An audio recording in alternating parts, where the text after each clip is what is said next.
আসসালামু আলাইকুম প্রিয় শিক্ষার্থীবৃন্দ, আশা করি তোমরা সবাই ভালো আছো। পলিটেকনিক সিরিজের খুবই গুরুত্বপূর্ণ একটি সাবজেক্ট ইঞ্জিনিয়ারিং থার্মোডায়নামিক্সের আজকের ক্লাসে তোমাদেরকে স্বাগত জানাচ্ছি। আজকের ক্লাসে আমরা আমাদের পাঠ্য বইয়ের দ্বিতীয় অধ্যায় তাপমাত্রা এবং চাপের তাপ অর্থাৎ হিট নিয়ে বিস্তারিত আলোচনা করব।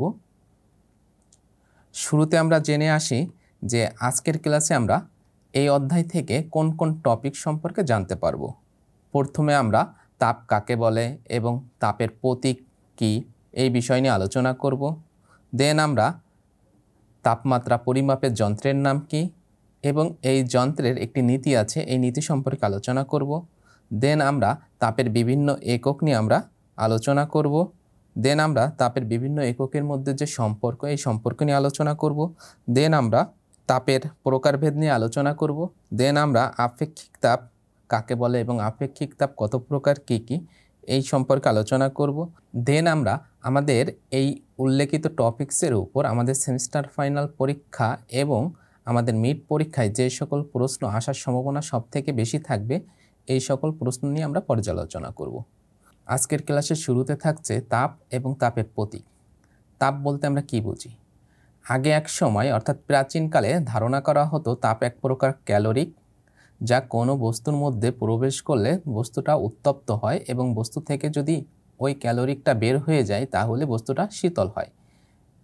আগে এক সময় তাপ বলতে এই ধারণাটা প্রচলিত ছিল, কিন্তু আধুনিক যুগে আমরা হয়তো সবাই জানি যে তাপ কি। তাপ হচ্ছে কি এক প্রকার শক্তি যা গরম বা ঠান্ডার অনুভূতি জাগায়। আমরা উদাহরণ দেখি একটা, যেমন আমরা যদি কিছু পরিমাণ কাঠ এক জায়গায় জড়ো করে সেখানে যদি কি করি, প্রজ্বলিত করি অর্থাৎ আগুন ধরাই, তাহলে এর চারিপাশে উত্তপ্ত হবে। অথবা আমরা যদি ওই আগুনের চারিপাশে দাঁড়াই তাহলে আমাদের শরীরে কি হবে, হিট বৃদ্ধি পাবে। কেননা এখান থেকে তাপমাত্রার বৃদ্ধির জনিত কারণে আমরা গরম অনুভব করছি। এই যে গরম অনুভব করছি এটি হচ্ছে আমাদের তাপের ফল অর্থাৎ তাপমাত্রা। তাহলে আমরা এই তাপ হচ্ছে এক প্রকার কি শক্তি যা গরম এবং ঠান্ডার অনুভূতি জাগায়। তাহলে এখান থেকে আমরা কি পাচ্ছি, গরম একটা অনুভূতি পাচ্ছি। অনুরূপভাবে আমরা যদি কিছু পরিমাণ তরল পদার্থ অর্থাৎ পানি নিয়ে ফ্রিজে রেখে দিই তাহলে কিছু সময় পরে দেখা যাবে, অর্থাৎ 2 ঘন্টা অথবা 3 ঘন্টা বা 4 ঘন্টা পরে দেখা যাবে ওই পানিটা বরফে পরিণত হয়ে গেছে। এখন আমরা যদি হাত দ্বারা ওই বরফকে স্পর্শ করি তাহলে আমরা কি অনুভব করব? আমরা শীতল অনুভব করব। কি কারণে শীতল অনুভব করব? অর্থাৎ তাপমাত্রা হ্রাসের কারণে আমরা শীতল অনুভব করব। এই যে শীতল অনুভব করছি এটি হচ্ছে আমাদের তাপমাত্রা হ্রাসের কারণে, অর্থাৎ তাপমাত্রা কমে যাওয়ার কারণে আমরা শীতল অনুভব করছি। তাহলে আমরা বলতে পারি তাপ হচ্ছে এক প্রকার শক্তি যা গরম এবং ঠান্ডার অনুভূতি জাগায়। এখন আমরা আসি তাপের প্রতীক সম্পর্কে। তাপকে ইংরেজি বর্ণমালার বড় হাতের এইচ অথবা বড় হাতের কিউ এই দুইটি লেটার দ্বারা প্রকাশ করা হয়। তাহলে আমরা তাপকে এইচ অথবা কিউ দ্বারা প্রকাশ করতে পারি। আমরা ইঞ্জিনিয়ারিং থার্মোডায়নামিক্সে তাপকে আমরা এইচ দ্বারা প্রকাশ করব, অর্থাৎ এইচ বড় হাতের এইচ বলতে আমরা কি বুঝবো, তাপ বুঝবো। তাহলে তাপের প্রতীক হচ্ছে কি, বড় হাতের এইচ। এখন আমরা এই তাপ পরিমাপের যন্ত্র সম্পর্কে জানব। তাপ পরিমাপের যন্ত্রের নাম হচ্ছে কি, ক্যালোরিমিটার। আমরা ক্যালোরিমিটারের একটা চিত্র দেখতে পাচ্ছি আমাদের স্ক্রিনে, যেখানে একটা থার্মোমিটার ব্যবহার করা হয় এবং যেখানে একটা নাড়ানি থাকে, অর্থাৎ কিছু পরিমাণ পানি নিয়ে সেই পানিকে যদি আমরা নিচে গ্যাস বার্নার দ্বারা অথবা হিটার দ্বারা উত্তপ্ত করি এবং কিছু সময় পর পর এই তাপমাত্রা পরিমাপ করে একটা নির্দিষ্ট লেভেল পর্যন্ত বা একটা নির্দিষ্ট সময় পর্যন্ত যদি এই তাপমাত্রাটাকে বারবার একটা পরিমাপ করি এবং পরবর্তীতে ওই তাপ যদি আবার পূর্বের অবস্থায় ফিরে আনি, অর্থাৎ তাকে যদি শীতল করে সে আগের যে অবস্থানে ছিল তার তাপমাত্রাটা সেই অবস্থানে নিয়ে আসি, তাহলে আমরা এখান থেকে একটা জিনিস পাবো। সেটি হচ্ছে কি, অর্থাৎ যে পরিমাণ তাপ উক্ত তরল পদার্থ বা উক্ত কঠিন বস্তু গ্রহণ করবে ঠিক ততটুকু পরিমাণ তাপ সে বর্জন করবে। এই কারণে ক্যালোরিমিটারের একটি মূলনীতি আছে, সেই মূলনীতিটি হচ্ছে গৃহীত তাপ সমান সমান বর্জিত তাপ। আমরা এই মূলনীতির সাহায্যে বলতে পারি কোনো একটি বস্তু যতটুকু তাপ গ্রহণ করবে ঠিক ততটুকু তাপ বর্জন করবে। এটার জন্য আমি আরেকটি এক্সাম্পল দিই। যেমন আমি এক টুকরা লোহার টুকরাকে যদি উত্তপ্ত করে আরেকটি শীতল লোহার টুকরার পাশে রেখে দিই, তাহলে উত্তপ্ত লোহার টুকরাটি একটি নির্দিষ্ট সময় পর্যন্ত তাপ বর্জন করবে এবং শীতল যে টুকরাটি গরম উত্তপ্ত লোহার টুকরার পাশে ছিল সে কি করবে, ওই উত্তপ্ত লোহার টুকরা থেকে তাপ সে গ্রহণ করবে। এই কারণে আমরা বলতে পারি, অর্থাৎ দুটি বস্তু, একটি শীতল বস্তু এবং আরেকটি উত্তপ্ত বস্তু যদি সংস্পর্শে রাখা হয়, তাহলে উত্তপ্ত বস্তু যতটুকু পরিমাণ তাপ সে বর্জন করবে, শীতল বস্তু ঠিক ততটুকু পরিমাণ তাপ গ্রহণ করবে। এটি হচ্ছে আমাদের ক্যালোরিমিতির মূলনীতি। যদি তাপের অপচয় না হয়, অর্থাৎ এই তাপটা যদি বাইরে বের হয়ে না যায়, অর্থাৎ বায়ুমণ্ডলে যদি অপচয় না হয়, তাহলে কোনো একটি বস্তু ঠিক যতটুকু তাপ বর্জন করবে, তার সংস্পর্শে থাকা অন্য আরেকটি বস্তু ঠিক ততটুকু তাপ গ্রহণ করবে।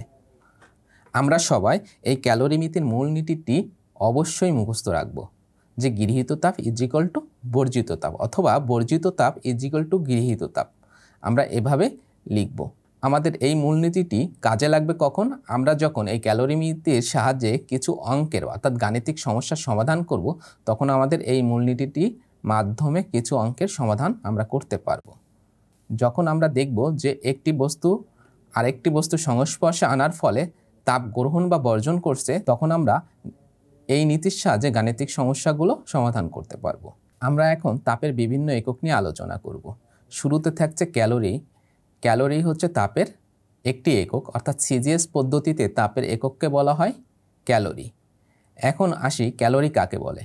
ক্যালোরি হচ্ছে, আমরা যদি পানির পরিমাণ 1 গ্রাম নেওয়া হয়, অর্থাৎ পানি যদি 1 গ্রাম পানি নিই এবং এই পানিকে যদি আমরা তাপ দিই, ওই তাপের ফলে যদি তার তাপমাত্রা 1 ডিগ্রি সেন্টিগ্রেড বৃদ্ধি পায়, তাহলে আমরা বলতে পারবো ওই 1 গ্রাম পানিতে 1 ক্যালোরি তাপ গ্রহণ করেছে।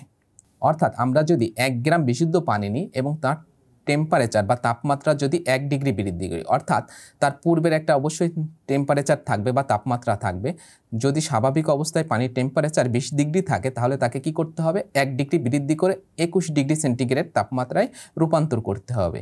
এই অবস্থায় সে যতটুকু তাপ গ্রহণ করবে তাকে আমরা বলবো 1 ক্যালোরি। অথবা আমরা অন্যভাবে বলতে পারি, সেটি হচ্ছে কি, স্বাভাবিক অবস্থায় পানির টেম্পারেচার যদি 20 ডিগ্রি সেন্টিগ্রেড থাকে, তাকে আমরা তাপ হ্রাস করব, অর্থাৎ তাকে শীতল করব। শীতল করার ফলে তার তাপমাত্রা 1 ডিগ্রি হ্রাস করব। হ্রাস করার জন্য তার টেম্পারেচার কত হবে, 19 ডিগ্রি সেন্টিগ্রেডে আসবে। অর্থাৎ 20 ডিগ্রি সেন্টিগ্রেড থেকে 19 ডিগ্রি সেন্টিগ্রেডে নিয়ে আসতে বা নামায় আনতে যে পরিমাণ তাপ ওই পানি গ্রহণ করবে, তাকে আমরা কি বলবো, 1 ক্যালোরি বলবো। তাহলে ক্যালোরি হচ্ছে তাপের সিজিএস পদ্ধতিতে একক। তাপমাত্রা বৃদ্ধিও হতে পারে, হ্রাসও হতে পারে। আশা করি আপনারা সবাই বুঝতে পেরেছেন। তাহলে 1 ক্যালোরিকে ভাঙলে কি পাওয়া যায়, 1 ক্যালোরি। আমরা লিখতে পারি যে 1 ক্যালোরি ইজ ইকুয়াল টু 1 গ্রাম বিশুদ্ধ পানি ইন্টু 1 ডিগ্রি সেন্টিগ্রেড তাপমাত্রা। তাহলে ক্যালোরিকে ভাঙলে 1 গ্রাম বিশুদ্ধ পানি পাওয়া যায় এবং 1 ডিগ্রি সেন্টিগ্রেড তাপমাত্রা পাওয়া যায়। আমরা এটি সবাই মনে রাখব। এখন এই তাপের ক্যালোরির আরেকটি বড় একক আছে, সেই এককটাকে বলা হয় কিলো ক্যালোরি। কিলো ক্যালোরি কাকে বলে? আমরা যদি 1 কিলো ক্যালোরির কথা চিন্তা করি, 1 kilo calorie is equal two, যেহেতু পানির ভর ছিল 1 গ্রাম, এই ক্ষেত্রে পানির ভর হবে কত, 1000 গ্রাম বা 1 কেজি। 1 কিলোগ্রাম পানির টেম্পারেচার 1 ডিগ্রি সেন্টিগ্রেড বৃদ্ধি করতে যে পরিমাণ তাপের প্রয়োজন হয়, তাকে 1 কিলো ক্যালোরি বলা হয়। তাহলে তাপের সিজিএস পদ্ধতিতে তাপের একক হচ্ছে ক্যালোরি এবং তার বড় একক হচ্ছে কি, কিলো ক্যালোরি। সবাই মনে রাখবেন, ঠিক আছে?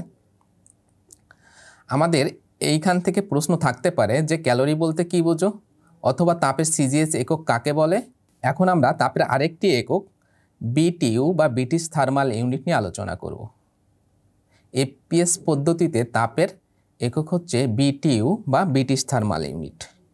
বিটিইউ এর ফুল মিনিং কি, ব্রিটিশ থার্মাল ইউনিট। অনেক সময় এখান থেকে প্রশ্ন আছে বিটিইউ এর ফুল মিনিং কি। বিটিইউ এর ফুল মিনিং হচ্ছে ব্রিটিশ থার্মাল ইউনিট। আচ্ছা, এখন এই বিটিইউ কাকে বলে? আমি শুরুতে বলেছি যে এপিএস পদ্ধতিতে তাপের একক হচ্ছে বিটিইউ।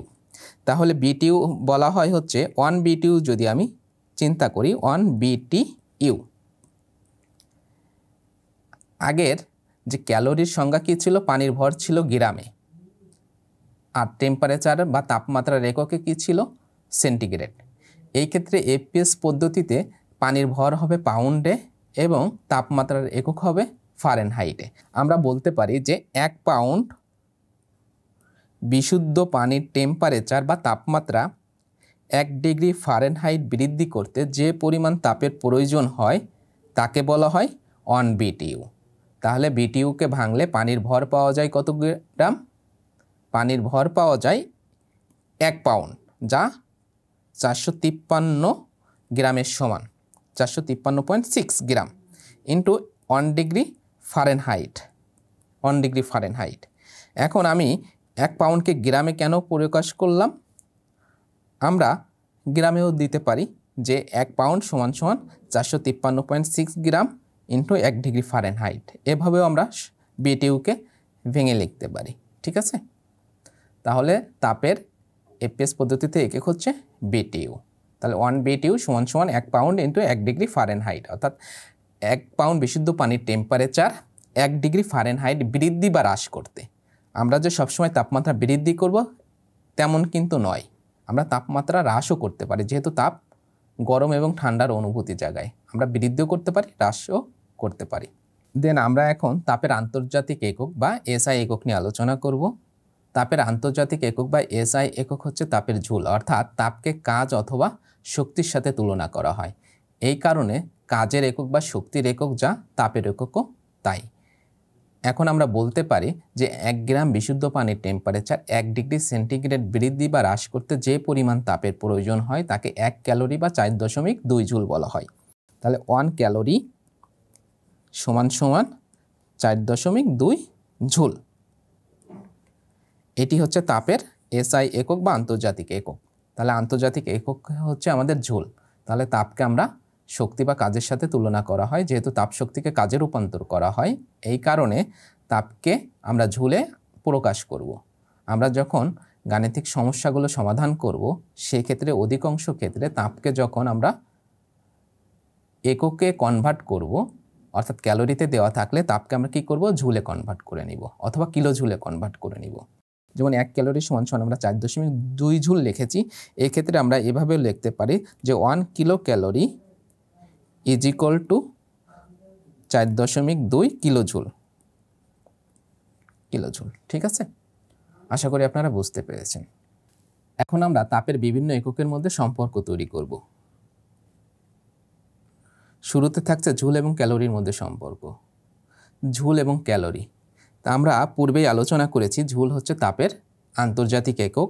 ঝুল কাকে বলে? 1 গ্রাম বিশুদ্ধ পানির টেম্পারেচার 1 ডিগ্রি সেন্টিগ্রেড বৃদ্ধি বা হ্রাস করতে যে পরিমাণ তাপের প্রয়োজন হয় তাকে 1 calorie is equal two 4.2 joule বলা হয়। ঠিক আছে? তাহলে 1 ক্যালোরি সমান সমান কি? 4.2 জুল। আপনারা এটি লিখে দিবেন, তাহলেই হবে। দেন এখন আমরা তাপের বিটিইউ এবং ক্যালোরির মধ্যে সম্পর্ক করব, অর্থাৎ তাপের ব্রিটিশ যে থার্মাল ইউনিট বা এফএস পদ্ধতিতে যে তাপের একক এবং সিজিএস পদ্ধতিতে যে তাপের একক ক্যালোরি, এটার মধ্যে সম্পর্ক তৈরি করব। বিটিইউ, আমরা শুরুতে বিটিইউ থেকে ক্যালোরি বা ক্যালোরি থেকে বিটিইউ, আমাদের এভাবেও থাকতে পারে প্রশ্ন যে ক্যালোরিকে বিটিইউতে রূপান্তর করো অথবা বিটিইউকে ক্যালোরির থেকে ক্যালোরিতে রূপান্তর করো। এখন শুরুতে আমাদের যেটা থাকবে সেইটাকে আমরা কি করব? ভাঙব। আমরা শুরুতে কি লিখব? যেই এককটা আগে দেওয়া থাকবে সেই এককটা আমরা শুরুতে লিখব। এ কারণে আমরা 1 বিটিইউ লিখলাম, 1 বিটিইউ অর্থাৎ ব্রিটিশ থার্মাল ইউনিট। এখন আমরা কি করব? এই ব্রিটিশ থার্মাল ইউনিটকে ভাঙব। আমরা পূর্বেই দেখে এসেছি যে বিটিইউ ভাঙলে কি পাওয়া যায়? পানির ভর পাওয়া যায় হচ্ছে পাউন্ডে, 1 পাউন্ড, এবং টেম্পারেচার বা তাপমাত্রাকে পাওয়া যায় কি? ডিগ্রি ফারেনহাইটে। ঠিক আছে? তাহলে 1 বিটিইউ সমান সমান 1 পাউন্ড ইন্টু 1 ডিগ্রি ফারেনহাইট সমান সমান, এখন যেহেতু আমরা ক্যালোরিতে নিয়ে যাব বিটিইউকে, তাও ক্যালোরি সমান সমান আমরা কি জানি? আমরা ডাইন পাশে একটু লিখে রাখি যে ক্যালোরি সমান সমান কি। আপনাদের যদি এই কোশ্চেনটা আসে যে বিটিইউ এবং ক্যালোরির মধ্যে সম্পর্ক স্থাপন করো, সেক্ষেত্রে আপনাদের এই ক্যালোরি 1 ক্যালোরি সমান সমান যে 1 গ্রাম ইন্টু 1 ডিগ্রি সেন্টিগ্রেড এটি লিখে রাখার দরকার নেই, জাস্ট আপনাদের জানার জন্য আমি লিখে রাখছি, এটি আপনাদের লেখার প্রয়োজন হবে না, আপনাদের মুখস্থ থাকলেই হবে। আমরা জানি যে 1 ক্যালোরি ইজ ইকুয়াল টু কি 1 গ্রাম ইন্টু 1 ডিগ্রি সেন্টিগ্রেড। এখন আমরা কি করব, যেহেতু আমাদের বিটিইউ এককে পানির ভরটা আছে পাউন্ডে, এক্ষেত্রে আমরা পাউন্ডটাকে গ্রাম এককে কনভার্ট করব এবং আমাদের তাপমাত্রার একক আছে বিটিইউর মধ্যেই ফারেনহাইট একক, আমরা এই এককটাকে সেলসিয়াস বা সেন্টিগ্রেড এককে রূপান্তর করে নেব। সেক্ষেত্রে আমাদের বিটিইউ ইজ ইকুয়াল টু কি ক্যালোরিতে রূপান্তর হয়ে যাবে, যেহেতু আমরা জানি যে 1 ক্যালোরি সমান সমান 1 গ্রাম ইন্টু 1 ডিগ্রি সেন্টিগ্রেড। তাহলে আমরা 1 পাউন্ড সমান সমান কি জানি, 1 পাউন্ড সমান সমান আমরা জানি 453.6, অর্থাৎ 453.6 453.6 গ্রাম।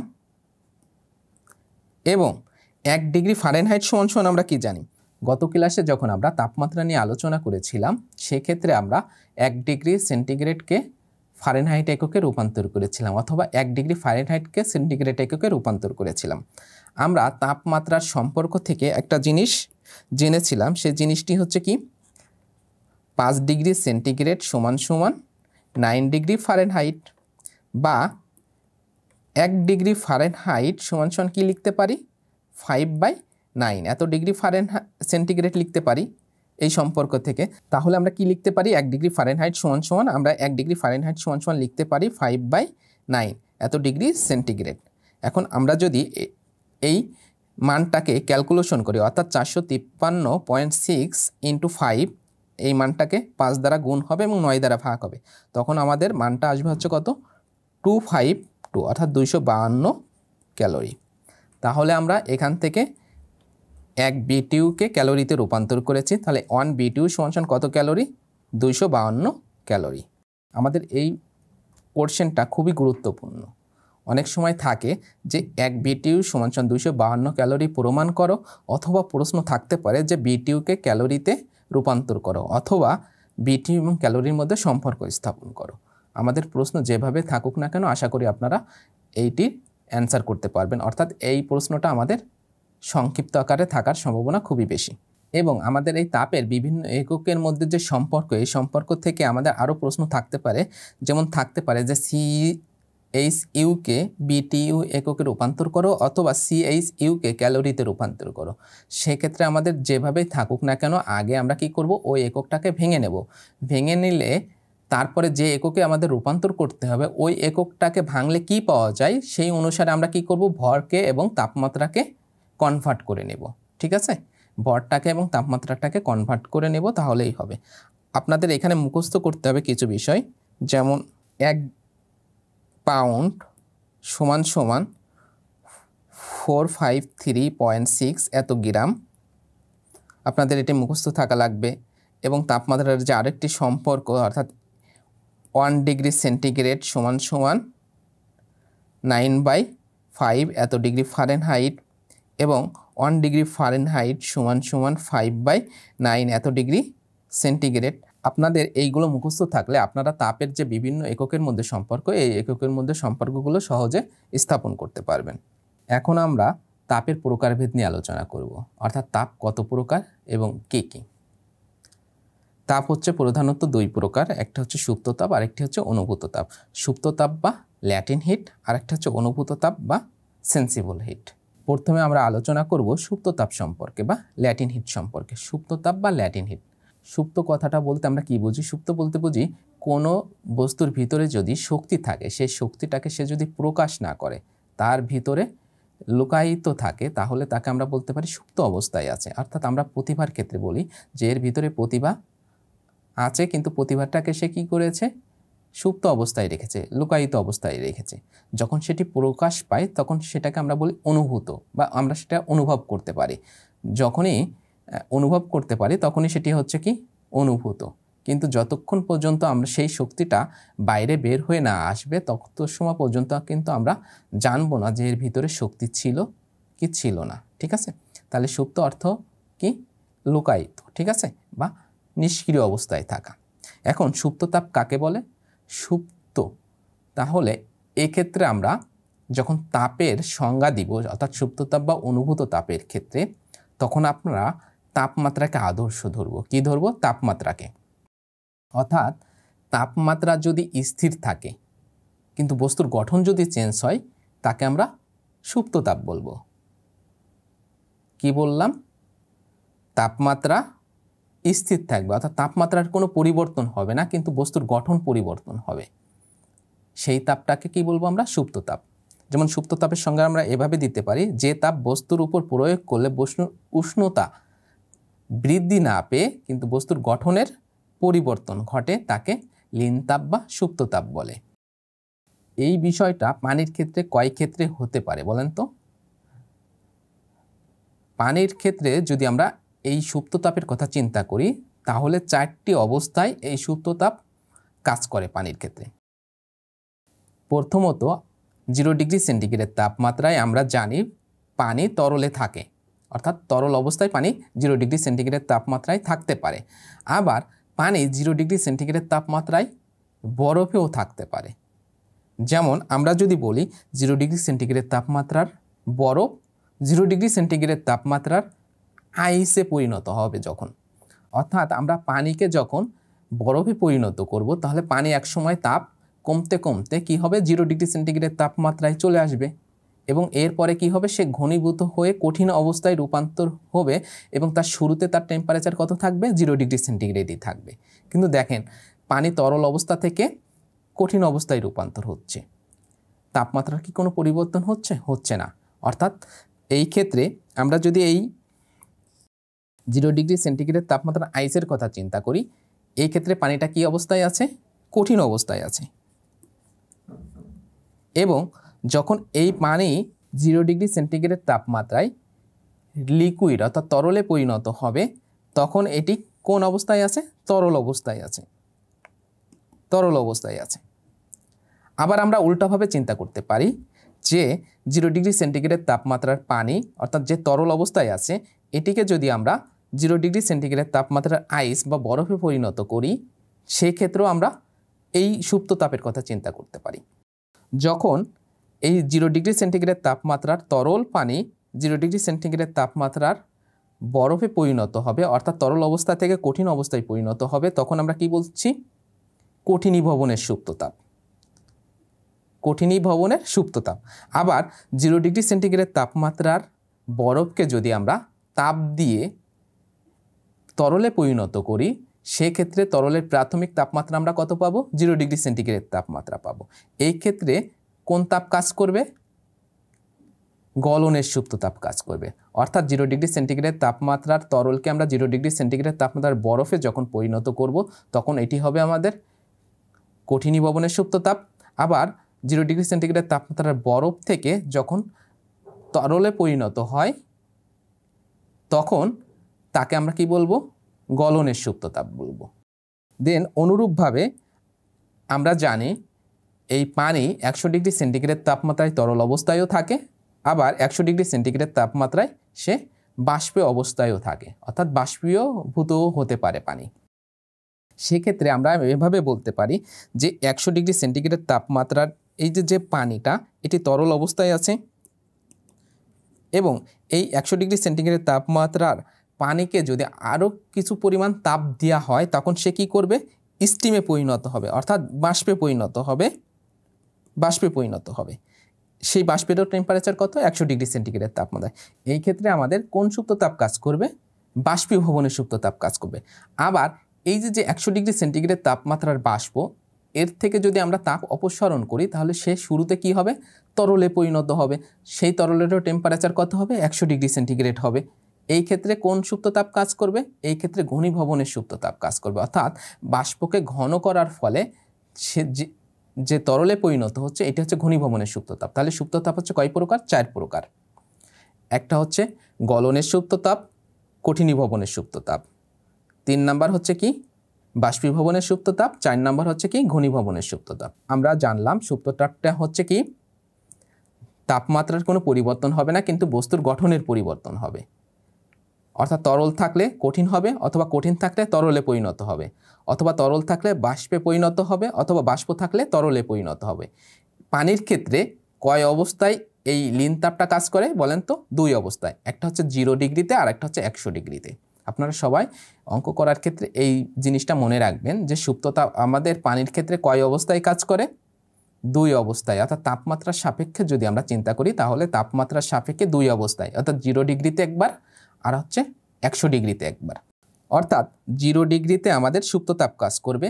এই 0 ডিগ্রিতে সুপ্ত তাপটা আমাদের হতে পারে কঠিনীভবনের সুপ্ত তাপ অথবা গলনের সুপ্ত তাপ, এবং তাপমাত্রার সাপেক্ষে আমাদের আরেকটি সুপ্ত তাপ কাজ করবে। সেই সুপ্ত তাপ হচ্ছে কত? 100 ডিগ্রি সেন্টিগ্রেড তাপমাত্রায়। এই 100 ডিগ্রি সেন্টিগ্রেড তাপমাত্রায় যে সুপ্ত তাপটা কাজ করবে এই সুপ্ত তাপটা আমাদের হতে পারে বাষ্পীভবনের সুপ্ত তাপ অথবা ঘনীভবনের সুপ্ত তাপ। আশা করি আপনারা বুঝতে পেরেছেন। আমরা যখন এই ক্যালোরিমিতির অর্থাৎ এই তাপের যখন অঙ্ক করব তখন আমাদের এই সুপ্ত তাপ কয় অবস্থায় কাজ করে এটি কিন্তু আমাদের অবশ্যই লাগবে। সেক্ষেত্রে আপনারা মনে রাখেন যে সুপ্ত তাপ আমাদের 2 অবস্থায় হয়, এক হচ্ছে 0 ডিগ্রিতে আর এক হচ্ছে কি 100 ডিগ্রিতে। আশা করি আপনারা বুঝতে পেরেছেন। এখন আমরা অনুভূত তাপ নিয়ে আলোচনা করব। অনুভূত কথা বলতে আমরা কি বুঝছি?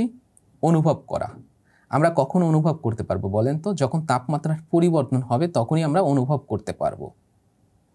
আমরা যদি কোনো একটা শীতল রুম থেকে, অর্থাৎ যে রুমে এয়ার কন্ডিশনার আছে ওই রুম থেকে যদি আমরা বের হয়ে অন্য কোনো রুমে প্রবেশ করি, অথবা আমরা যদি যেখানে সূর্য আছে সূর্যের নিচে যদি চলে যাই, তাহলে আমাদের কি হবে? শরীরের একটা টেম্পারেচারের পার্থক্যের কারণে আমরা শরীরে একটা অনুভূতি তৈরি হবে। অর্থাৎ তাপমাত্রা আগে আমি যেখানে ছিলাম সেখানে তাপমাত্রা কম থাকার কারণে আমাদের শরীর শীতল অনুভব ছিল বা শীতল অনুভব করেছি আমি। অর্থাৎ এই এয়ার কন্ডিশনার যে রুমে আছে এই রুম থেকে বের হয়ে যদি আমি অন্য কোনো রুমে প্রবেশ করি তাহলে আমাদের শরীর কি অনুভব করবে? গরম অনুভব করবে, অর্থাৎ উষ্ণতা অনুভব করবে। উষ্ণতা অনুভব করছে কেন? যেহেতু বাইরের টেম্পারেচার ওই রুমের টেম্পারেচার থেকে বেশি, এই কারণে আমাদের শরীর উষ্ণ অনুভব করবে। এই যে তাপমাত্রার পার্থক্যজনিত কারণে আমরা যেহেতু অনুভব করছি, এই ক্ষেত্রে অনুভূত তাপের ক্ষেত্রে কি হবে? তাপমাত্রার পার্থক্য হবে, কিন্তু বস্তুর গঠনের কোনো পরিবর্তন হবে না। তাহলে আমরা অনুভূত তাপের সংজ্ঞা এভাবে দিতে পারি: অবস্থার পরিবর্তন না ঘটিয়ে কোনো বস্তুর উপর যে তাপ প্রয়োগ করলে বস্তুর তাপমাত্রা বেড়ে যায় সেই তাপকে বোধগম্য তাপ বা অনুভূত তাপ বলে। অথবা আমরা এভাবে বলতে পারি যে তাপে বস্তুর গঠনের কোনো পরিবর্তন হবে না কিন্তু তাপমাত্রার পরিবর্তন হবে তাকে অনুভূত তাপ বলে। আপনারা এই সুপ্ত তাপ বা অনুভূত তাপের ক্ষেত্রে যে কোনো একটি সংজ্ঞা মনে রাখবেন। আপনার অনুভূত তাপের সংজ্ঞাটাই মনে রাখেন, যেহেতু অনুভব করার কথা এখানে আছে। তাহলে অনুভব কখন করতে পারবো? অবশ্যই তাপমাত্রার পরিবর্তন হলেই আমরা অনুভব করতে পারবো, না হলে কিন্তু আমরা অনুভব করতে পারবো না। এই কারণে আপনারা সবাই অনুভূত তাপের সংজ্ঞাটা মনে রাখেন। তাহলে সুপ্ত তাপ বা লীন তাপের সংজ্ঞা তার উল্টা। অনুভূত তাপের সংজ্ঞা কি ছিল? অনুভূত তাপের সংজ্ঞা হচ্ছে তাপমাত্রার পরিবর্তন হবে কিন্তু বস্তুর গঠনের কোনো পরিবর্তন হবে না, অর্থাৎ একটার পরিবর্তন হলে আরেকটার পরিবর্তন হবে না। তাহলে তাপমাত্রার পরিবর্তন হবে কিন্তু বস্তুর গঠনের কোনো পরিবর্তন হবে না, তাকে অনুভূত তাপ বলে। সুপ্ত তাপ বা লীন তাপ কি?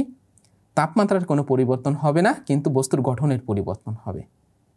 আপনার একই সাথে দুইটি সংজ্ঞা মনে রাখার কোনো দরকার নেই, সেক্ষেত্রে আপনাদের সংজ্ঞা উল্টাপাল্টা হয়ে যেতে পারে। অর্থাৎ অনুভূত তাপের ক্ষেত্রে দেখা যাচ্ছে যে আপনারা সুপ্ত তাপ বা লীন তাপের সংজ্ঞা লিখে আসছেন, অথবা লীন তাপ বা সুপ্ত তাপের সংজ্ঞার ক্ষেত্রে আপনারা অনুভূত তাপের সংজ্ঞা লিখে আসছেন। ঠিক আছে? এটা যাতে না হয় এই কারণে আপনারা শুধুমাত্র অনুভূত তাপের সংজ্ঞাটা মনে রাখবেন, বাকিটা হচ্ছে তার উল্টা। এখন আমরা এই অনুভূত তাপের একটি এক্সাম্পল দেখি। যেমন 0 ডিগ্রি সেন্টিগ্রেড তাপমাত্রায় যদি আমাদের পানি থাকে, অর্থাৎ আমাদের কাছে কিছু পরিমাণ পানি আছে, যে পানির টেম্পারেচার হচ্ছে কত? 0 ডিগ্রি সেন্টিগ্রেড। এই পানিটা আমাদের তরল অবস্থায় আছে, অর্থাৎ লিকুইড ফর্মে আছে। ঠিক আছে? এখন আমরা যদি এই পানির টেম্পারেচার কি করি? কমায় ফেলি, অর্থাৎ হ্রাস করি, তাহলে কি হবে? বরফে পরিণত হবে। এখন এই বরফে পরিণত হওয়ার ক্ষেত্রে শুরুতে কত ডিগ্রি সেন্টিগ্রেড তাপমাত্রার বরফে পরিণত হবে? 0 ডিগ্রি সেন্টিগ্রেড তাপমাত্রার বরফে পরিণত হবে। এখন এই যে 0 ডিগ্রি সেন্টিগ্রেড তাপমাত্রার বরফে পরিণত হচ্ছে, দেখেন 0 ডিগ্রি থেকে 0 ডিগ্রি, এই ক্ষেত্রে আমাদের তাপমাত্রার কোনো পরিবর্তন নেই কিন্তু বস্তুর গঠনের পরিবর্তন হয়েছে। এখানে তরল অবস্থায় ছিল আর এখানে আইস। বরফ আমাদের কোন অবস্থায় আছে? কঠিন অবস্থায় আছে। এই যে 0 ডিগ্রি থেকে 0 ডিগ্রি সেন্টিগ্রেড তাপমাত্রার পানিকে আমরা কি করেছি, বরফে পরিণত করেছি। এই ক্ষেত্রে আমাদের কোন তাপ কাজ করবে, লীন তাপ বা সুপ্ত তাপ। এই লীন তাপ বা সুপ্ত তাপকে এল দ্বারা প্রকাশ করা হয়। যেহেতু ল্যাটিন হিটকে লিখতে হলে আমাদের বড় হাতের ইংরেজি বর্ণমালার এল প্রয়োজন হয়, এই কারণে সুপ্ত তাপ বা লীন তাপকে বড় হাতের এল দ্বারা প্রকাশ করা হয়। তাহলে আমরা এটাকে এল দ্বারা প্রকাশ করলাম, ঠিক আছে।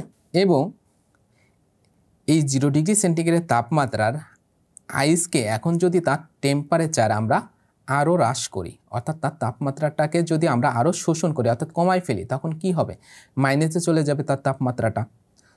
এই তাপমাত্রাটা মাইনাস কত হতে পারে, মাইনাস যতই হোক না কেন, 1 2 3 4 5 6, আমরা যদি সংখ্যা রেখার কথা চিন্তা করি, দেখেন 0 থেকে মাইনাস, একটা হচ্ছে 0, তাহলে 0 থেকে কোথায় যাবে, মাইনাস, মাইনাস 1 2 3 4 5 6 7 8 9 10, যাই হোক না কেন, যতটুকু যাক না কেন, সেটি হবে আমাদের কি, যেহেতু তাপমাত্রার পরিবর্তন হচ্ছে, অবশ্যই এখানে আমাদের কি তাপ কাজ করবে, অনুভূত তাপ কাজ করবে। তাহলে অনুভূত তাপ অর্থাৎ সেন্সিবল হিটকে এস দ্বারা প্রকাশ করব। কি দ্বারা প্রকাশ করব, এস। তাহলে এখানে আমাদের কি কাজ করবে, সেন্সিবল হিট প্রকাশ পাবে, ঠিক আছে। এখন আমরা আমাদের পূর্বের অবস্থানে চলে আসি, যেখানে 0 ডিগ্রি সেন্টিগ্রেড তাপমাত্রার কিছু পরিমাণ পানি ছিল, অর্থাৎ তরল অবস্থায় ছিল। এই পানি কত ডিগ্রি সেন্টিগ্রেড তাপমাত্রা পর্যন্ত তরল অবস্থায় থাকতে পারে, অবশ্যই আপনারা জানেন কত ডিগ্রি পর্যন্ত পানি তরল অবস্থায় থাকতে পারে, 100 ডিগ্রি সেন্টিগ্রেড টেম্পারেচার পর্যন্ত পানি তরল অবস্থায় থাকতে পারে। আমরা যদি ধরি যে 100 ডিগ্রি সেন্টিগ্রেড তাপমাত্রার যে পানিটা আছে এটি তরল অবস্থায় আছে, তাহলে এই যে 0 ডিগ্রি সেন্টিগ্রেড তাপমাত্রা তরল, আবার 100 ডিগ্রি সেন্টিগ্রেড তাপমাত্রা তরল, দেখেন বস্তুর গঠনের কোনো পরিবর্তন হয়নি, এখন আগেও লিকুইড ফর্মে ছিল, এখনও লিকুইড ফর্মে আছে। তাহলে এই ক্ষেত্রে আমাদের কোন তাপ কাজ করবে, যেহেতু তাপমাত্রার পরিবর্তন হয়েছে, অবশ্যই আমাদের অনুভূত তাপ অর্থাৎ এস কাজ করবে। এবং এই 100 ডিগ্রিতে তরল অবস্থায় আছে, আবার পানি কত ডিগ্রি সেন্টিগ্রেড তাপমাত্রায় বাষ্পে পরিণত হয়, 100 ডিগ্রি সেন্টিগ্রেড তাপমাত্রায় পানি বাষ্পে পরিণত হয়। এই ক্ষেত্রে দেখেন তাপমাত্রার কোনো পরিবর্তন হচ্ছে না, আগেও ছিল, অর্থাৎ পূর্বে আমাদের 100 ডিগ্রি সেন্টিগ্রেড তাপমাত্রা ছিল, এখন আমাদের আছে 100 ডিগ্রি সেন্টিগ্রেড তাপমাত্রা। এই ক্ষেত্রে আমাদের বস্তুর গঠন চেঞ্জ হয়ে যাচ্ছে। আমাদের আগে 100 ডিগ্রি সেন্টিগ্রেড তাপমাত্রা তরল অবস্থায় ছিল, এখন আমাদের এখানে আমাদের কি হবে, স্টিম হবে, স্টিম অর্থাৎ বাষ্প হবে। তাহলে এই 100 ডিগ্রি সেন্টিগ্রেড তাপমাত্রার যে বাষ্প, তরল অবস্থায় থেকে আমাদের বাষ্প অবস্থা অর্থাৎ গ্যাসীয় অবস্থায় রূপান্তর হয়েছে, কিন্তু বস্তুর গঠনের পরিবর্তন হয়েছে, তরল থেকে গ্যাসীয় ফর্মে চলে আসছে। এই ক্ষেত্রে আমাদের কোন তাপ কাজ করবে, লীন তাপ অর্থাৎ এল কাজ করবে। তাহলে আমাদের এটি হবে এল। এবং এখন আমাদের এই 100 ডিগ্রি সেন্টিগ্রেড তাপমাত্রার উপরে যত তাপ আমরা বৃদ্ধি করি না কেন, এই বাষ্পের তাপমাত্রা আমরা যত বৃদ্ধি করি না কেন, তখন সেই বাষ্পটা হবে আমাদের কি, সুপারহিটেড বাষ্প, এবং সেইগুলো কি থাকবে, গ্যাসীয় ফর্মে থাকবে। এবং এই 100 ডিগ্রির উপরে যত হোক না কেন, এই স্টিমগুলো অবশ্যই কোন তাপ কাজ করবে, অনুভূত তাপ কাজ করবে। সুতরাং আমরা এখান থেকে বুঝতে পারলাম লীন তাপ আমাদের তাপমাত্রার ক্ষেত্রে, যদি আমরা তাপমাত্রাকে আদর্শ ধরি, তাহলে দুই জায়গায় আমাদের লীন তাপ কাজ করে। এক হচ্ছে 0, আমরা মাইনাস থেকে পজিটিভে আসতে হলে, অর্থাৎ 0 থেকে যদি আমরা পজিটিভ টেম্পারেচারে চলে আসি সেই ক্ষেত্রেও হতে পারে, অথবা 0 থেকে যদি আমরা মাইনাস টেম্পারেচারেও নিতে চাই, সেক্ষেত্রেও আমাদের কি তাপ কাজ করবে, লীন তাপ কাজ করবে। এই লীন তাপ যেহেতু আমরা এল দ্বারা প্রকাশ করেছি, আবার 100 ডিগ্রি সেন্টিগ্রেড তাপমাত্রার কথা চিন্তা করেন, 100 ডিগ্রি সেন্টিগ্রেড তাপমাত্রার তরল, আবার 100 ডিগ্রি সেন্টিগ্রেড তাপমাত্রার বাষ্প, অথবা 100 ডিগ্রি সেন্টিগ্রেড তাপমাত্রার বাষ্প থেকে আবার 100 ডিগ্রি সেন্টিগ্রেড তাপমাত্রার তরলে পরিণত হতে পারে। এই ক্ষেত্রেও আমাদের লীন তাপ কাজ করবে, অর্থাৎ 0-তে একবার আমাদের লীন তাপ কাজ করবে, এবং 100 ডিগ্রি সেন্টিগ্রেড তাপমাত্রায় একবার লীন তাপ বা অনুভূত তাপ কাজ করবে। আমরা যখন অঙ্কগুলো করব এই ধাপগুলো মনে রাখব, আমরা ধাপে ধাপে অঙ্কগুলো করব। তাহলে আমাদের 0-তে একবার লীন তাপ দিব, এবং 100 ডিগ্রি সেন্টিগ্রেড তাপমাত্রায় একবার লীন তাপ দিব, আর বাকি যত তাপমাত্রা থাকুক না কেন সেখানে আমাদের অনুভূত তাপ কাজ করবে, ঠিক আছে। এখন আমরা আসি এই অনুভূত তাপকে কি দ্বারা প্রকাশ করব, অনুভূত তাপকে এইচ দ্বারা প্রকাশ করব। যেহেতু তাপকেই আমরা বলেছি শুরুতে যে থার্মোডাইনামিক্সের ক্ষেত্রে আমরা তাপকে কি দ্বারা প্রকাশ করব, এইচ দ্বারা প্রকাশ করব। সেটা আমাদের হতে পারে সুপ্ত তাপ, হতে পারে অনুভূত তাপ, তবে এটা সূত্র আলাদা। অনুভূত তাপের জন্য H is equal to M, এমটা হচ্ছে বস্তুর ভর, এসটা হচ্ছে আপেক্ষিক তাপ, এম এস ডেল টি, আর টিটা হচ্ছে কি তাপমাত্রার পার্থক্য, অর্থাৎ ডেল টি বলতে তাপমাত্রার পার্থক্য। কোনো প্রতীকের পূর্বে যদি ডেল লাগানো হয় তাহলে তার পার্থক্য বোঝায়। যদি আমরা এখানে ডেল ছোট হাতের টি ব্যবহার করি তাহলে এখানে আমাদের সময়ের পার্থক্য বোঝায়। যদি ডেল থেটা ব্যবহার করি তাহলে আমাদের এখানে থাকে যে কোণের পার্থক্য বোঝায়। এই ডেল অর্থাৎ কোনো প্রতীকের পূর্বে যদি ডেল লাগানো হয় তাহলে তার পার্থক্য বোঝায়। তাহলে আমরা এইচ ইজ ইকুয়াল টু অনুভূত তাপের ক্ষেত্রে লিখব পানির ভর ইন্টু পানির আপেক্ষিক তাপ ইন্টু তাপমাত্রার পার্থক্য। ঠিক আছে, আর পার্থক্য অলওয়েজ কী হবে? পজিটিভ হবে, অর্থাৎ ডেল টি অলওয়েজ কী হবে? Positive, not negative. তাপমাত্রার পার্থক্য কী হয়? Always positive.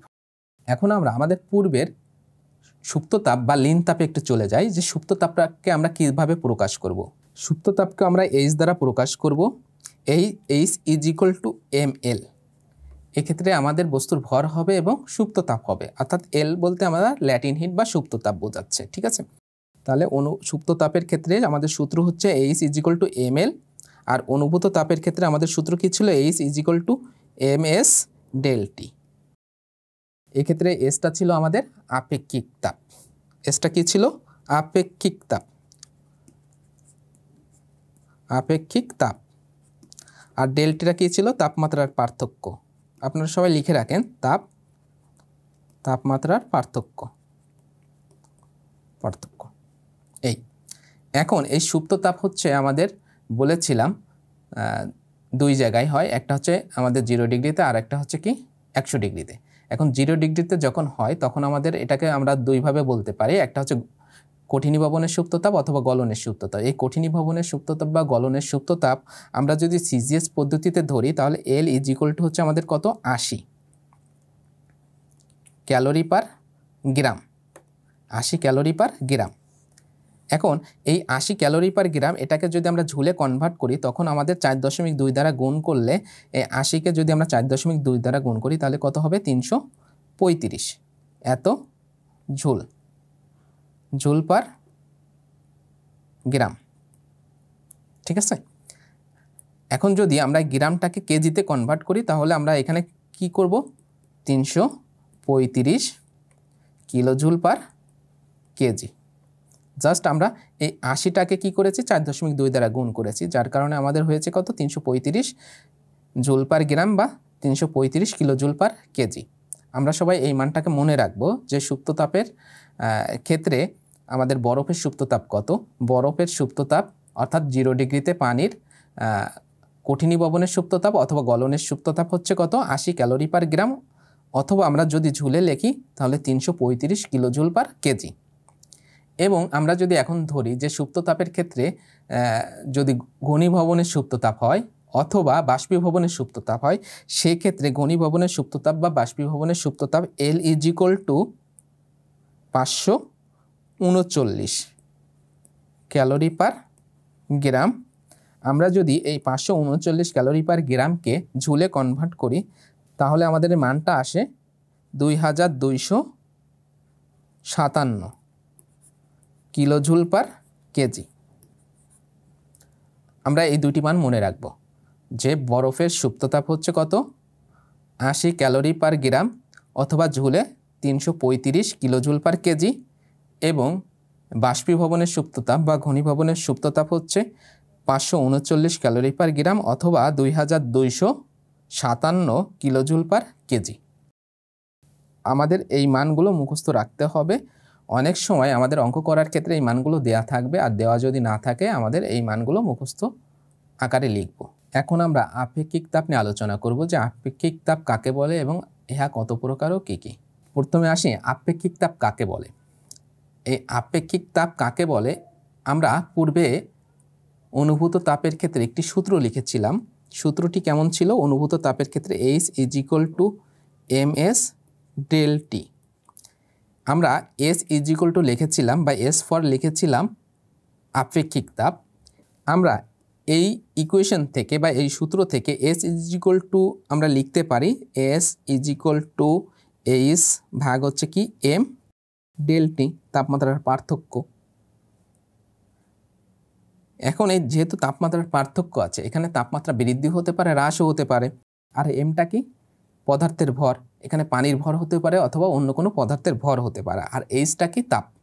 তাহলে আপেক্ষিক তাপের সংজ্ঞা আমরা এভাবে দিতে পারি, একক ভরের বিশুদ্ধ পানির টেম্পারেচার 1 ডিগ্রি বৃদ্ধি বা হ্রাস করতে যে পরিমাণ তাপের প্রয়োজন হয় তাকে ওই বস্তুর আপেক্ষিক তাপ বলে। এখন কোনো একটি ইকুয়েশন যদি আমরা জানি, সেই ইকুয়েশনটা যদি আমাদের ভগ্নাংশ আকারে থাকে অর্থাৎ হর এবং লব আকারে থাকে, সেক্ষেত্রে আমরা খুব সহজে ওই ইকুয়েশন থেকে ওই টপিকটার সংজ্ঞা সহজে দিতে পারি। এই ক্ষেত্রে সংজ্ঞার ক্ষেত্রে আমাদের অবশ্যই কি করতে হবে, হর থেকে শুরু করতে হবে। হর অর্থ কি, নিচ থেকে শুরু করতে হবে এবং উপরে চেয়ে শেষ করতে হবে। আমাদের সামনে যে ইকুয়েশনটা আছে, এই ইকুয়েশনের ক্ষেত্রে দেখেন হরে কয়টি রাশি আছে, 2টি রাশি আছে। একটি হচ্ছে পানির ভর, আরেকটি হচ্ছে পানির তাপমাত্রার পার্থক্য। যেহেতু আমরা পানির ভর জানি না, সেক্ষেত্রে আমরা কি করব, একক ভর লিখব, যে একক ভরের বিশুদ্ধ পানির টেম্পারেচার। আর যেহেতু এখানে তাপমাত্রার পার্থক্য দেওয়া আছে, এই তাপমাত্রার পার্থক্যের ক্ষেত্রেও আমরা কি করব, একক ব্যবহার করব। তাহলে একক ভরের পানির তাপমাত্রা 1 ডিগ্রি বৃদ্ধি বা হ্রাস, এখানে তাপমাত্রা বৃদ্ধি হতে পারে, হ্রাসও হতে পারে। তাহলে আমরা বলবো যে 1 গ্রাম বা একক ভরের বিশুদ্ধ পানির টেম্পারেচার 1 ডিগ্রি বৃদ্ধি বা হ্রাস করতে যে পরিমাণ তাপের প্রয়োজন হয়, ওই তাপকে বলা হয় কি, উক্ত বস্তুর আপেক্ষিক তাপ। এই ক্ষেত্রে আমরা কোনো একক ব্যবহার কিন্তু করিনি, যেহেতু এখানে যে কোনো একক হতে পারে, গ্রাম হতে পারে, কেজি হতে পারে, তারপরে তাপমাত্রার পার্থক্যের ক্ষেত্রে এখানে সেন্টিগ্রেড হতে পারে, কেলভিন হতে পারে, ফারেনহাইট হতে পারে। এই কারণে আমরা কি বলেছি, এই কারণে আমরা বলেছি যে একক ভরের বিশুদ্ধ পানির টেম্পারেচার 1 ডিগ্রি, যে কোনো স্কেল হতে পারে, 1 ডিগ্রি বৃদ্ধি বা হ্রাস করতে যে পরিমাণ তাপের প্রয়োজন হয় তাকে ওই বস্তুর উপাদানের আপেক্ষিক তাপ বলা হয়। আশা করি আপনারা আপেক্ষিক তাপটা বুঝতে পেরেছেন। আপেক্ষিক তাপের সংজ্ঞা আমরা এভাবে দিব, যে কোনো পদার্থের একক ভরের উষ্ণতা বা টেম্পারেচার 1 ডিগ্রি বৃদ্ধি বা হ্রাস করতে যে পরিমাণ তাপের প্রয়োজন হয় তাকে ওই বস্তুর আপেক্ষিক তাপ বলে। এই আপেক্ষিক তাপকে এস দ্বারা প্রকাশ করা হয়। এই এস অর্থাৎ আপেক্ষিক তাপের একক কি হবে, তাহলে আপেক্ষিক তাপের একক হচ্ছে, আমরা ইকুয়েশন থেকে লিখতে পারি, আমাদের উপরে কি আছে, এইচ। তাহলে এইচের একক যদি আমাদের সিজিএস পদ্ধতিতে হয় ক্যালোরি, আর ভরের একক কি হবে, অবশ্যই গ্রাম হবে, আর তাপমাত্রা কি হবে, যেহেতু সিজিএস পদ্ধতিতে লিখতেছি ডিগ্রি সেন্টিগ্রেড হবে, তাহলে আমাদের আপেক্ষিক তাপের একক আসতেছে ক্যালোরি পার গ্রাম পার ডিগ্রি সেন্টিগ্রেড। এখন যদি আমরা এটাকে ঝুলে কনভার্ট করি তাহলে কি হবে, আমাদের আপেক্ষিক তাপের একক ঝুল পার গ্রাম ডিগ্রি সেন্টিগ্রেড হতে পারে, অথবা আমাদের সেন্টিগ্রেডের জায়গা আমাদের ফারেনহাইট হতে পারে, কেলভিন হতে পারে, ইত্যাদি হতে পারে। ঠিক আছে। এখন পানির আপেক্ষিক তাপ কত, পানির আপেক্ষিক তাপ হচ্ছে 1 ক্যালোরি পার গ্রাম পার ডিগ্রি সেন্টিগ্রেড। পানির আপেক্ষিক তাপ অর্থাৎ বিশুদ্ধ পানির আপেক্ষিক তাপকে ধরা হয় কত, 1 ক্যালোরি পার গ্রাম পার ডিগ্রি সেন্টিগ্রেড। আপনারা সবাই মুখস্থ রাখবেন। এবং বরফের আপেক্ষিক তাপ আমরা এখানে লিখে রাখি, যে পানির আপেক্ষিক তাপ, পানির আপেক্ষিক তাপ সমান সমান 1 calorie per gram degree centigrade. আর আরেকটি হচ্ছে বরফের আপেক্ষিক তাপ, বরফের আপেক্ষিক তাপ, বরফের আপেক্ষিক তাপ কত, বরফের আপেক্ষিক তাপ হচ্ছে 0.5 ক্যালোরি পার গ্রাম পার ডিগ্রি সেন্টিগ্রেড। আমাদের এই দুইটি মান মুখস্থ থাকলেই হবে, আমরা গাণিতিক সমস্যাগুলো সমাধান করতে পারবো। যে পানির আপেক্ষিক তাপ হচ্ছে 1 calorie per gram degree centigrade এবং বরফের আপেক্ষিক তাপ হচ্ছে 0.5 calorie per gram degree centigrade. এখন এই মানটাকে যদি আমরা জুলে কনভার্ট করি তাহলে আমরা এভাবে লিখতে পারি, 4.2 কিলো জুল পার কেজি পার ডিগ্রি সেন্টিগ্রেড।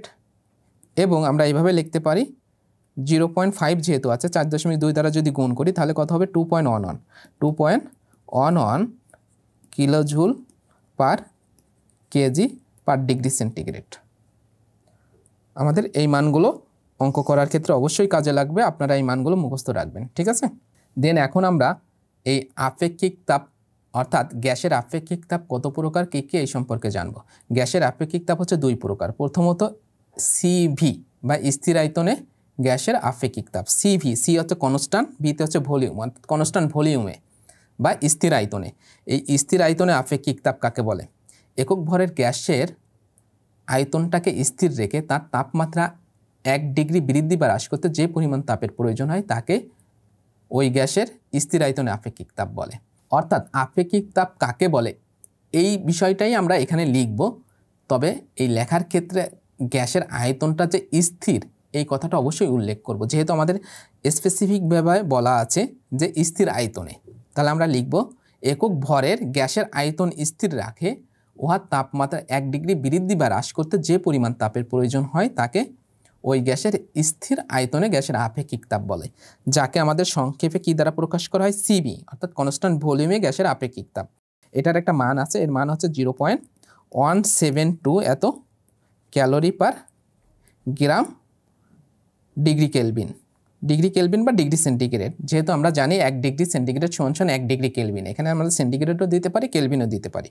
আমরা এখানে শুধুমাত্র স্থির আয়তনে গ্যাসের আপেক্ষিক তাপ কাকে বলে এবং তার প্রতীকটা জেনে রাখি। আমরা এই স্থির আয়তনে গ্যাসের আপেক্ষিক তাপ এই সম্পর্কে আরও বিস্তারিত পড়ব কোথায়, প্রসেস। আমরা যখন প্রসেসে যাব, অর্থাৎ প্রক্রিয়া নামক একটা অধ্যায় আছে, থার্মোডাইনামিক্স প্রসেস বা থার্মোডাইনামিক্স প্রক্রিয়া, এই অধ্যায়ে আমরা এই স্থির আয়তনে গ্যাসের আপেক্ষিক তাপ সম্পর্কে আলোচনা করব। তাহলে গ্যাসের আপেক্ষিক তাপ হচ্ছে কয় প্রকার ছিল, 2 প্রকার। এক হচ্ছে আমরা শুরুতে যেটা আলোচনা করলাম সেটি হচ্ছে স্থির আয়তনে গ্যাসের আপেক্ষিক তাপ। দেন আমাদের 2 নাম্বার হচ্ছে স্থির চাপে গ্যাসের আপেক্ষিক তাপ, যাকে সংক্ষেপে সিপি দ্বারা প্রকাশ করা হয়। সিপি, সিতে হচ্ছে কনস্ট্যান্ট, পিতে হচ্ছে প্রেশার, কনস্ট্যান্ট প্রেশারে।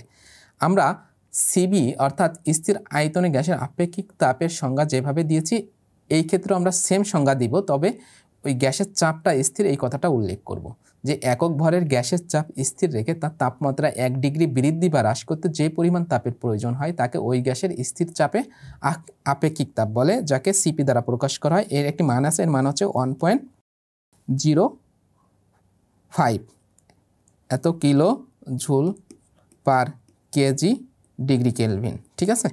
তাহলে এই সিপির মান কত, 1.05 kilojoule per KG degree kelvin. এই ছিল হচ্ছে আমাদের এই তাপ সম্পর্কে আলোচনা। এখন আমরা এই অধ্যায় থেকে যে সকল প্রশ্ন আমাদের সেমিস্টার ফাইনাল পরীক্ষা এবং আমাদের মিড পরীক্ষার জন্য খুবই গুরুত্বপূর্ণ, এই সকল প্রশ্ন নিয়ে আমরা পর্যালোচনা করব। আমাদের এখানে প্রশ্ন থাকতে পারে যে তাপ কাকে বলে, যা আমরা পূর্বেই আলোচনা করেছি। দেন আমাদের থাকতে পারে তাপ পরিমাপের যন্ত্রের নাম কি, তাপ পরিমাপের যন্ত্রের নাম হচ্ছে কি, ক্যালোরিমিটার। তারপরে থাকতে পারে তাপের এককগুলো লিখো। তাহলে তাপের কোন কোন একক নিয়ে আমরা আলোচনা করেছি, ক্যালোরি, কিলো ক্যালোরি, তারপরে আলোচনা করেছি বিটিইউ, সিএইচইউ, জুল ইত্যাদি নিয়ে আমরা আলোচনা করেছি। দেন আমাদের থাকতে পারে ক্যালোরি বা কিলো ক্যালোরি বলতে কি বুঝো, আমরা এটা নিয়েও আলোচনা করেছি। আমাদের এই প্রশ্নটা খুবই গুরুত্বপূর্ণ, ভেরি ভেরি ইম্পর্টেন্ট। দেন আমাদের থাকতে পারে থার্ম বা বিটিইউ বলতে কি বোঝো। বিটিইউ সমান আমাদের ছিল হচ্ছে 1 পাউন্ড বিশুদ্ধ পানির টেম্পারেচার 1 ডিগ্রি ফারেনহাইট বৃদ্ধি করতে যে তাপের প্রয়োজন হয় তাকে 1 বিটিইউ বলে। এখন থার্ম কাকে বলে, থার্ম হচ্ছে বিটিইউর বড় একক, অর্থাৎ পানি যদি আমাদের 1 পাউন্ডের পরিবর্তে 1000 পাউন্ড হয়, কত হয়, 1000 পাউন্ড বিশুদ্ধ পানির টেম্পারেচার 1 ডিগ্রি ফারেনহাইটের পরিবর্তে যদি 100 ডিগ্রি ফারেনহাইট হয়, তাহলে আমাদের যে মানটা পাবো, তাহলে আমরা এই মানটা পাবো কি, 1 থার্ম, অর্থাৎ 10⁵ এত বিটিইউ। তাহলে 1 থার্ম সমান আমরা লিখতে পারি 10⁵ বিটিইউ। তাহলে থার্মটা হচ্ছে বিটিইউর বড় একক, অর্থাৎ 1 পাউন্ডের পরিবর্তে আমাদের হবে কত, 1000 পাউন্ড, এবং 1 ডিগ্রি ফারেনহাইটের পরিবর্তে আমাদের কত হবে, 100 ডিগ্রি ফারেনহাইট। 1000 পাউন্ড বিশুদ্ধ পানির টেম্পারেচার 100 ডিগ্রি ফারেনহাইট বৃদ্ধি বা হ্রাস করতে যে পরিমাণ তাপের প্রয়োজন হয় তাকে বলা হয় কি, 1 থার্ম। দেন আমাদের প্রশ্ন থাকতে পারে যে এসআই পদ্ধতিতে তাপের একক কি, যা আমরা পূর্বেই আলোচনা করেছি। এসআই পদ্ধতিতে তাপের একক হচ্ছে কি, জুল। তা আমাদের থাকতে পারে যে 1 বিটিইউ সমান কত ক্যালোরি, যা আমরা পূর্বেই আলোচনা করেছি। আমাদের এই প্রশ্নটা খুবই গুরুত্বপূর্ণ। দেন আমাদের থাকতে পারে সুপ্ত তাপ অনুভূত তাপ কাকে বলে, ব্যাখ্যা করো। আমরা আলোচনা করেছি, আশা করি আপনারা অ্যান্সার দিতে পারবেন। এই প্রশ্নটা আমাদের জন্য ভেরি ভেরি ইম্পর্টেন্ট। দেন আমাদের থাকতে পারে তাপ এবং তাপমাত্রার মাঝে পার্থক্য। আমরা আজকের ক্লাসের পূর্বের ক্লাসে আলোচনা করেছিলাম যে তাপমাত্রা সম্পর্কে, আর এই ক্লাসে আমরা আলোচনা করেছি কি, তাপ সম্পর্কে। আশা করি এখান থেকে আপনারা এই তাপ এবং তাপমাত্রার মাঝে পার্থক্য দিতে পারবেন। তাপ হচ্ছে এক প্রকার শক্তি যা গরম বা ঠান্ডার অনুভূতির জায়গায়, আর তাপমাত্রাটা কি, তাপমাত্রা হচ্ছে তাপের ফল, যা দ্বারা আমরা গরম বা ঠান্ডার যে স্কেল দ্বারা পরিমাপ করে যে মানটা পাওয়া যায় ওই মানটাই হচ্ছে কি, তাপমাত্রা। তাহলে তাপের প্রতীক হচ্ছে এইচ, আর তাপমাত্রার প্রতীকটি এভাবে দিয়ে আপনারা মোটামুটি তাপ এবং তাপমাত্রার মাঝে পার্থক্য দিয়ে দিবেন। আমাদের এই প্রশ্নটা খুবই গুরুত্বপূর্ণ। দেন আমাদের থাকতে পারে তাপের বিভিন্ন এককের মধ্যে সম্পর্ক দেখাও, যা আমরা পূর্বে আলোচনা করেছি। তারপরে থাকতে পারে তাপ লো গ্রেড এনার্জি এবং কাজ হাই গ্রেড এনার্জি ব্যাখ্যা করো। আমাদের এই প্রশ্নটা নিয়ে আলোচনা করা হয়নি, কিন্তু এই প্রশ্নটা ভেরি ভেরি ইম্পর্টেন্ট। আমাদের এই প্রশ্নটা সংক্ষিপ্ত বা রচনামূলক প্রশ্ন আকারে থাকতে পারে। আমি এখন এই তাপ লো গ্রেড এনার্জি এবং কাজ হাই গ্রেড এনার্জি এই প্রশ্নটা নিয়ে আলোচনা করব। আশা করি আপনারা যদি আমার কথা মনোযোগ সহকারে শুনেন তাহলে এই প্রশ্নটার অ্যান্সার খুব সহজে করতে পারবেন। এই প্রশ্নটার অ্যান্সার করার জন্য আমাদের শক্তির নিত্যতার সূত্র এই সম্পর্কে ধারণা থাকতে হবে। শক্তির নিত্যতার সূত্রটি কেমন ছিল? শক্তির নিত্যতার সূত্রটি ছিল যে এই মহাবিশ্বের শক্তির পরিমাণ নির্দিষ্ট, যার কোনো সৃষ্টিও নেই, ধ্বংসও নেই। অর্থাৎ শক্তি পৃথিবীর আদি অবস্থায় যা ছিল এবং পৃথিবীর ধ্বংস হওয়ার আগ পর্যন্ত শক্তির পরিমাণ সেমই থাকবে। আমরা শুধু এক শক্তিকে আর এক শক্তিতে রূপান্তর করতে পারবো। আমরা যদি তাপ শক্তিকে কাজ শক্তিতে রূপান্তর করতে চাই অথবা কাজ শক্তিকে যদি তাপ শক্তিতে রূপান্তর করতে চাই, কোন পরিমাণ শক্তি আমরা বেশি পাবো? অর্থাৎ শক্তিকে যখন আমরা এক শক্তি থেকে আর এক শক্তিতে রূপান্তর করতে পারবো, যার রূপান্তরের হার যত বেশি হবে তা হবে হাই গ্রেড, অর্থাৎ সেই শক্তিটা হবে তত বেশি হাই গ্রেড। এবং এক শক্তি থেকে আরেকটা শক্তিতে রূপান্তর করতে চাইলে যদি শক্তির অপচয়টা বেশি হয় তাহলে সেই শক্তিটা হবে আমাদের কি লো গ্রেড এনার্জি। ঠিক আছে, আপনারা মনে রাখেন। দেখেন তাপ, এখন তাপকে যদি আমরা কাজে রূপান্তর করতে চাই তাহলে তাপের অপচয়টা বেশি হয়। কেন তাপের অপচয়টা বেশি হয়? পারিপার্শ্বিক অবস্থার কারণে তাপের অপচয়টা বেশি হয়। যেমন আমরা ভাত রান্না করি কিসের সাহায্যে রান্না করি? গ্যাসের সাহায্যে রান্না করি। এখন গ্যাসের চুলায় যখন আমরা প্রজ্বলিত করি তখন পাত্রে কতটুকু অংশে ওই তাপটা লাগে? অল্প অংশে তাপটাকে আমরা পাত্রে দিতে পারি, আর বাকি অধিকাংশ তাপটা বাইরে বাতাসের কারণে অর্থাৎ এয়ারে অর্থাৎ বায়ুমণ্ডলে চলে যায়। আমরা যখন এই ভাত রান্না করি অথবা চুলায় অন্য যে কোনো কিছু রান্না করি তাহলে দেখেন চারি সাইডে খোলা থাকার কারণে অথবা বাতাসের কারণে এই তাপ শক্তির অপচয় হয়। কতটুকু অপচয়? অধিকাংশ শক্তি অপচয় হয়। অর্থাৎ এখানে দেখা যায় যে আমাদের 80% অর্থাৎ 60 থেকে 80% তাপ শক্তির অপচয় হয়। আমরা কাজে লাগাতে পারি কত থেকে পার্সেন্ট? 20 থেকে 40% তাপ শক্তিকে কাজে লাগাতে পারি, বাকিটাই অপচয়। বুঝতে পারছেন? তাহলে তাপটা হচ্ছে আমাদের কি লো গ্রেড এনার্জি। যেহেতু তাপ শক্তিকে আমরা যখন অন্য কোনো শক্তিতে কনভার্ট করি তখন এই তাপ শক্তি তার পারিপার্শ্বিকতার কারণে অপচয়টা বেশি হওয়ার কারণে এই তাপটাকে বলা হয় লো গ্রেড এনার্জি। কিন্তু কাজকে যখন আমরা তাপে রূপান্তর করব তখন অল্প পরিমাণ কাজ দিয়ে আমরা অধিক পরিমাণ তাপ পাই, যার ফলে এই কাজটা হচ্ছে কি আমাদের হাই গ্রেড এনার্জি, অর্থাৎ কাজের কোনো অপচয় নয়। অর্থাৎ কাজ শক্তিকে যদি আমরা তাপ শক্তিতে কনভার্ট করি এক্ষেত্রে কোনো অপচয় হবে না। যেমন আমাদের রেফ্রিজারেটরে আমরা কি দিই? কাজ দিই। কাজ দেওয়ার ফলে আমরা কি পাই? তাপ পাই। অল্প পরিমাণ কাজ দিয়ে আমরা অধিক পরিমাণ কি পাচ্ছি? তাপ পাচ্ছি। এই ক্ষেত্রে আমাদের কাজটা হচ্ছে কি হাই গ্রেড এনার্জি, আর তাপটা হচ্ছে লো গ্রেড এনার্জি। যদি ইঞ্জিনের কথা চিন্তা করেন, দেখেন ইঞ্জিনে কি উৎপন্ন হয়? তাপ উৎপন্ন হয়। আমরা কি প্রজ্বলিত করি? জ্বালানিকে প্রজ্বলিত করি, গ্যাস অথবা পেট্রোল বা অকটেন বা ডিজেল ইত্যাদি। আমরা যখন বাসে যাতায়াত করি দেখেন বাসের পাশে যেখানে ইঞ্জিন থাকে সেখানে আমরা বসতে চাই না। কেন বসতে চাই না? যখন ইঞ্জিনের ভিতরে এই জ্বালানিটা প্রজ্বলিত হয় তখন ইঞ্জিনের যে পার্টসপাতিগুলো লোহার, এইগুলো গরম হওয়ার কারণে তাপের একটা অপচয় হয়।